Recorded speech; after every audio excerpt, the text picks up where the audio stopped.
মৌসুমীর সংসারে সবাইকে জানাই স্বাগত। শুভ সকালের অনেক শুভেচ্ছা, অনেক ভালোবাসা। আশা করি আপনারা সবাই ভালো আছেন। পুরো ভিডিও দেখার অনুরোধ রইল সবার কাছেই। ভালো লাগলে একটা লাইক, একটা কমেন্ট আর একটা শেয়ার করে দেবার অনুরোধ রইল। তো এটা দেখছিলাম গতকালকে শনিবারের ব্লগ। আর রবিবার তো নীল ষষ্ঠী পুজো, তাই জন্য এই পেতলের বাসনগুলো বের করে কিছুটা বাসন ধুয়ে নিচ্ছি। এই বাসনগুলোর জন্য না মাজতে বসেছি, কিন্তু মনটা খারাপ লাগছে। কত সুন্দর ছিল বাসনগুলো। ওই যে ওই ঘরে, বেড়ার ঘরে যারা আগের ভিডিওগুলো দেখেছেন তারা দেখবেন, তো বাঁশ দিয়ে গুছানো ছিল, ওর উপরে বস্তার মধ্যে করে বাসনগুলো রাখা ছিল। আর যেহেতু উপরে টালি, কোনো সময় মনে হয় বৃষ্টির জল পড়েছে, বাসনগুলো না সব কেমন দাগ দাগ হয়ে গেছে। মনটা খুব খারাপ লাগছে। তেঁতুল দিয়ে পরিষ্কার করলে কিছুটা হয়, কিন্তু নতুন বাসনগুলো দাগ দাগ থাকলে দেখতে তো খারাপ লাগে, তাই না? তো যাই হোক, তেঁতুল দিয়ে আর ভিম বার স্কচব্রাইট যতটা পরিষ্কার করার ভালো করে সুন্দর করে গুছিয়ে নিচ্ছি। আর ঋষির আজকে পড়া নেই, আর ঋষির তো পরীক্ষা শেষ হয়েছে, পড়া রবিবার থেকে সব পড়া শুরু হবে। শনিবার আর পড়া নেই, তো ওকেও বললাম হাতে হাতে একটু করে দাও। আর এই ক্যামেরাটা কিন্তু ঋষিকেই নিতে বললাম বাসন মাজা, নাহলে একদমই ভিডিও হয় না। ভিডিও ওরমভাবে ধরে কাজ করব কি করে, আর স্ট্যান্ড ওসব গুছিয়ে পারি না, ও গুছাতে গোছাতে 2 ঘন্টা, তার থেকে মনে হয় না করা ভালো। তো যাই হোক, ওই বাড়ির কাজ সেরে কিন্তু আপনাদের রীতিশার কাছে এসে গেছি। এই যে রীতিশা দেখুন কত কথা বকবক করছে।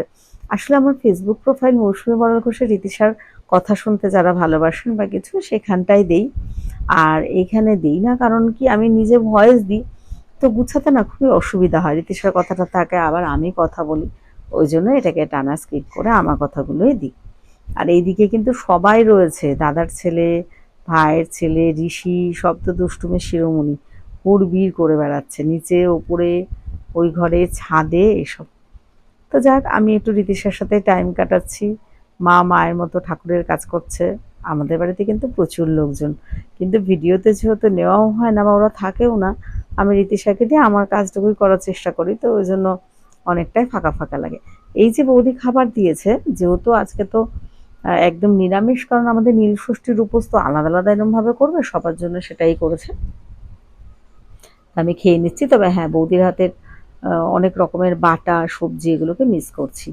রীতিশার চুলটা সামনে চলে আসছে, আমার না একদম মনে থাকে না। রীতিশার হেয়ার ব্যান্ডগুলো ভেঙে গেছে, এখান থেকে কিনে নিয়ে যাব করে। বৌদির দোকানে না ওই যে যেটা রীতিশা ব্যবহার করে বলে প্লাস্টিক মতো চড়া, ওগুলো নেই, নাহলে বৌদির থেকে নিয়ে দিতে পারতাম। তো ওই রকম দুটো এখান থেকে কিনেছিলাম আমাদের নিউ ব্যারাকপুর থেকে। তো ওইগুলো আবার নিয়ে যাবো, সে আর মনেই থাকে না, ভুলে যাই যখন ওই দিকে যাই। তো যাই হোক, আজকে ঋষির যেহেতু অনেকটা টাইম দিতে পারবে ওকে, তাই জন্য একটু আঁকাচ্ছে, বলছে আমার ভাই আমাকে আঁকিয়ে দিচ্ছে। এই পাখিটা কিন্তু একটু দাগ দিয়ে ঋষি হেল্প করে দিয়েছে একে, বাদ বাকি কিন্তু রীতিশাই করেছে। আর আপনারা সবাই জানেন রীতিশা রং করতে কিন্তু খুব ভালোই পারে। বাবা ফটো তুলছে, তাও না কত ঢং দেখুন।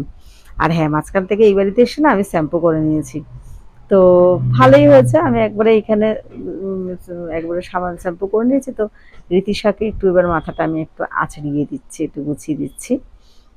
কি করে চুলটাকে, শুয়ে শুয়ে থাকবে। আর অনেকেই বলে যে চুলটা কেটে দিতে, কেন ওর গুছাতে অসুবিধা হয়, কিন্তু রীতিশাও কাটতে চায় না, আমার মাও কাটতে চায় না। তো এরপরে কিন্তু অনেকটা টাইম চলে গেছে, মানে আমি পুরো সন্ধ্যা পর্যন্ত, সন্ধ্যা কি, কালকে অনেক দেরি করে আসছে, এখন প্রায় আনুমানিক 7টা বাজে। আমি ওই বাড়িতেই ছিলাম কালকে। তো রীতিশাকে কয়েকটা নাচ করে, যদিও কালকে আমার নাচ ঠিকঠাক হয়নি, যাক আমাদের দরকার নেই, আমরা আড্ডা মেরেছি। তারপর আবার ওই ঘরে সবাই মিলে ছিলাম, এসি চালিয়েছিল, তো সবাই মিলে একটু গল্প করে যে যার মতো একটু শুয়েছে। ঋষি, আমার দাদার ছেলে, আমার ভাইয়ের ছেলে, ওরা সব মাঠে গিয়েছিল খেলতে। তো যাই হোক, আমরা বাড়ি আসছি। তারপর দেখুন আসার পথে এই জায়গাটা কি বলবো, কিশোর বাহিনী সংঘ হবে, তো এখানটা মেলা হচ্ছে, মানে শীতলা পুজোর উপলক্ষে। জায়গাটা দেখতে বেশ ভালো লাগছে। আর আমার না শরীরটা আবার জানি না কেন হঠাৎ করে, ঋষিকেও তাই দেখালাম, ঋষিও বললো হ্যাঁ মা এত ঘামছো কেন, বাড়ি আসছে তো কি জানি এগুলো যে কেন হয় জানি না, ঘেমে পুরো জল হয়ে যাচ্ছে। কিন্তু বাইরে কিন্তু বেশ হাওয়া ছিল, ঋষিও ভয় পাচ্ছিল, বলে মা তুমি যদি এখন পড়ে টরে যাও, এতটা ঘামছো এরকম।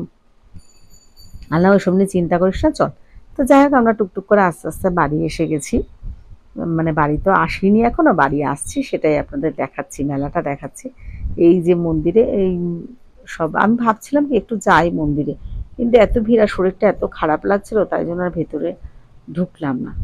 তো ঋষি আর আমি, এই যে এই জায়গাটা পেছনে না আমার পাড়ার ননদ, তা ওই যে দূরে দেখা যাচ্ছে, মানে তখন আমি ওদেরকে ডাকলাম, ওরা আর কথা বললো না, পরে পেছন দিকে চিৎকার করে বলছে কি, ও বৌদি আমাদের নাও আমাদের নাও। তাই জন্য আমরা হাসাহাসি করছি যে কিভাবে নেব।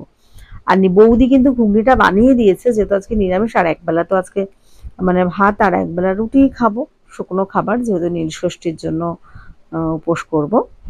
তো তাই জন্য আমি বৌদি ঘুগনি বানিয়ে দিয়েছি, আমি রুটি এখান থেকে, আর হ্যাঁ এই রুটিটা কিন্তু আমি ঋষিকে দিয়ে আনিয়েছি। তো আমি খাবার খাচ্ছি, ঋষি একটু পরে খাবে, ও সন্ধ্যাবেলা টিফিন খেয়েছে, তাই জন্য ঋষি একটু আঁকা নিয়ে বসেছে। আর আঁকা কি, আঁকা তো বসলে তো বসিয়ে তাকে কমপ্লিট করতে পারে না, আর বড় বড় আঁকা হলে তো আরো। তো যাই হোক, ঋষি এঁকে খাওয়া দাওয়া করে আমরা একসাথে ঘুমিয়ে পড়বো। আজকের ভিডিওটা এখানে শেষ।